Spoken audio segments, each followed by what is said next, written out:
हाँ बच्चों, आज जो है मैं गया प्रसाद त्यागी, प्रवक्ता अर्थशास्त्र, काशी प्रसाद इंटर कॉलेज खरेला, अर्थशास्त्र विषय को लेकर पुनः आप लोगों की सेवा में उपस्थित हैं और उम्मीद करते हैं कि आप सभी लोग स्वस्थ होंगे। स्वच्छता का ख्याल रखें, सफाई का ख्याल रखें, ताकि हमें इस महामारी से बचाव भी करना है और स्वस्थ रहना है।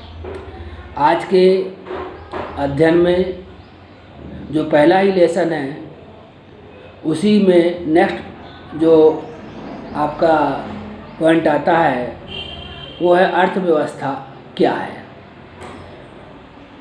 अर्थव्यवस्था से क्या तात्पर्य है, अर्थव्यवस्था के कितने प्रकार होते हैं, अर्थव्यवस्था की कौन सी समस्याएं हैं, ये बात जानेंगे। तो हम सबसे पहले जाते हैं अर्थव्यवस्था के अर्थ पर। क्या है अर्थव्यवस्था, जिसको अंग्रेजी में इकोनॉमी कहते हैं। अर्थव्यवस्था अगर हम इसको संविच्छेद करें तो हम पाते हैं कि धन की व्यवस्था, अर्थात जो हमारे पास धन है या नागरिकों के द्वारा किस प्रकार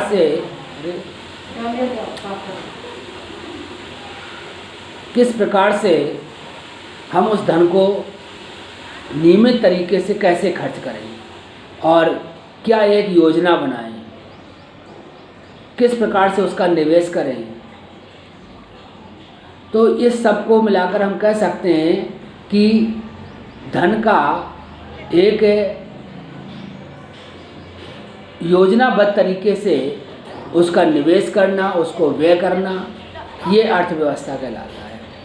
हर देश की अपनी अर्थव्यवस्था होती है, हर घर की अपनी अर्थव्यवस्था होती है, उसी प्रकार से हर प्रदेश की होती है और हर देश की भी होती है। देश की अर्थव्यवस्था का मतलब यह है कि जो देश की हमारी केंद्रीय सरकार होती है, उसको योजनाबद्ध तरीके से अपनी संसाधनों से, अपनी आय से किस प्रकार से उसका निवेश करके किस प्रकार से नीति बनाना है, कैसे उस धन को व्यय करना है, कैसे क्या क्या निवेश करना है, आदि चीज़ें जो है अर्थव्यवस्था के माध्यम से ही पूरी होती हैं। तो जब हम अर्थव्यवस्था की बात करते हैं तो हम जानते हैं कि धन का एक नियमित रूप से और एक क्रमबद्ध तरीके से, एक नियोजित रूप से उसको व्यय करना, निवेश करना अर्थव्यवस्था कहलाता है। अर्थव्यवस्था के अंतर्गत हमको निम्न पॉइंट पर ध्यान देना होगा, तब हम इसके बारे में समझ पाएंगे। इसकी जो प्रक्रियाओं के अंतर्गत आता है उत्पादन, उपभोग, निवेश और विनिमय। इन चार चीज़ों का ज़रूर हमें ध्यान रखना पड़ेगा, तभी हम अर्थव्यवस्था को समझ पाएंगे। तो उत्पादन क्या है? जैसा कि हम जानते हैं, उपयोगिता में सृजन ही उत्पादन है।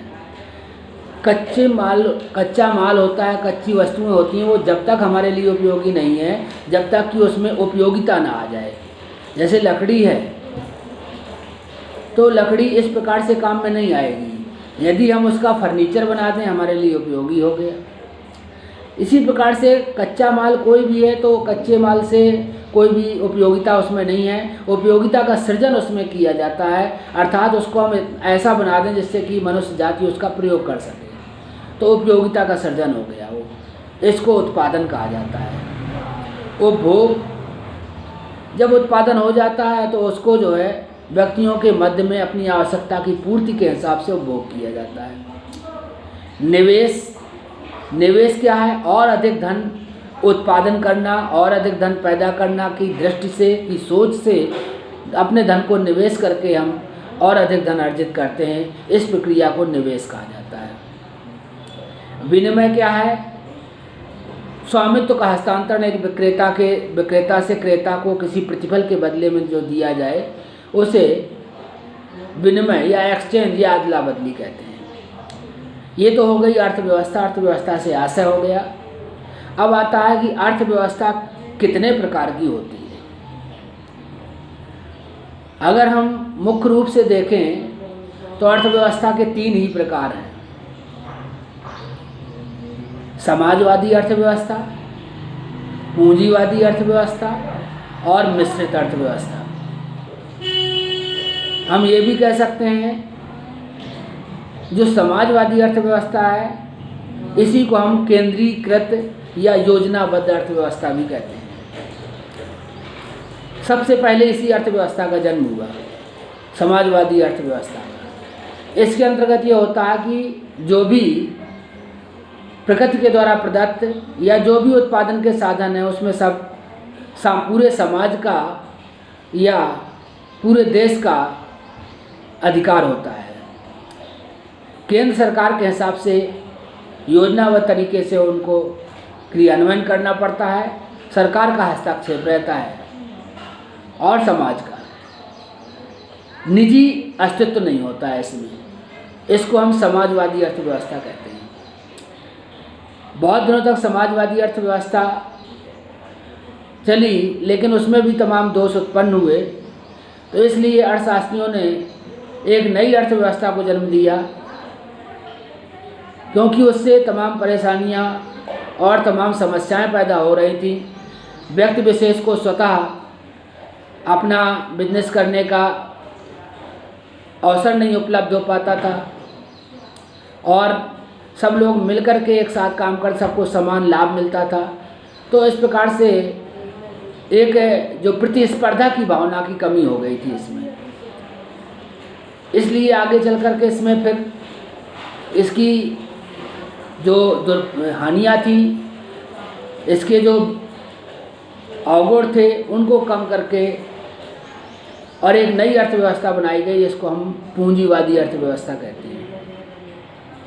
पूंजीवादी अर्थव्यवस्था में निजी स्वामित्व को प्रोत्साहन दिया गया और व्यक्तियों के अंदर आपस में प्रतिस्पर्धा पैदा हो गई, आगे निकलने की ओर अधिक से अधिक धन पैदा करने की प्रवृत्ति पैदा हुई, जिससे देश की अर्थव्यवस्था को सुदृढ़ता मिली। तो ये पूंजीवादी अर्थव्यवस्था है जिसमें निजी स्वामित्व का हस्तक्षेप, निजी स्वामित्व ज़्यादा रहता है और इसको हम बाजार अर्थव्यवस्था के नाम से भी जानते हैं। इसके बाद आता है मिश्रित अर्थव्यवस्था। मिश्रित अर्थव्यवस्था जो कि हमारे देश में मिश्रित अर्थव्यवस्था ही है। हम कह सकते हैं कि चीन में समाजवादी अर्थव्यवस्था है, अमेरिका जैसे ब्रिटेन जैसे देशों में पूंजीवादी अर्थव्यवस्था है और हमारे देश में मिश्रित अर्थव्यवस्था है। मिश्रित अर्थव्यवस्था क्या है? समाजवादी अर्थव्यवस्था के गुण और पूंजीवादी अर्थव्यवस्था के गुण दोनों को मिला करके एक नई अर्थव्यवस्था बनाई गई, जिसे हम मिश्रित अर्थव्यवस्था कहते हैं। इसमें दोनों सामाजिक और सरकार का हस्तक्षेप रहता है, निजी स्वामित्व भी रहता है, इस प्रकार से प्रतिस्पर्धा भी पाई जाती है। तो मिश्रित अर्थव्यवस्था का जन्म ऐसे हुआ।